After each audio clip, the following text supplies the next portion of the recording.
যখন আমি ফেস্টিভ্যাল বানিয়েছিলাম তখন আমি অনেক ভুল করেছিলাম, যেমন এই বারটা যখন আমি তুললাম তখন বক্সটার এই অবস্থা হলো। ফেস্টিভ্যাল বার অনেকটা বিক্রি হচ্ছে, কিন্তু ঠিকভাবে নয়।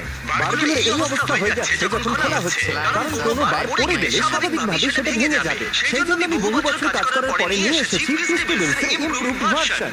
তুমি একটা বার তুলে দেখবে বক্সটা কিন্তু পড়ে যাচ্ছে না, আর যদি এটা পড়ে যায় তাহলে কিচ্ছু হবে না, কারণ এটাকে আমরা আরো মোটা করেছি যাতে ভেঙে না যায়। আর ন্যাচারাল ব্রেক পয়েন্ট করা রয়েছে। আর এখন অব্দি হাজার হাজার মানুষ অলরেডি এটাকে টেস্ট করে নিয়েছে, আর এটা তাদের আগের থেকে অনেক বেশি ভালো লেগেছে। যদিও নতুন ফেস্টিভ্যালসে অনেক ইস্যু রয়েছে, যেমন তোমরা যদি এই দিকটা দেখো, এই দুটো ফ্লেভারের মধ্যে পার্থক্য বলা খুব কঠিন হবে। এমনকি দূর থেকে বলা তোমার পক্ষে আরো কঠিন হবে কোনটা মিল্ক চকলেট আর কোনটা আলমন্ড।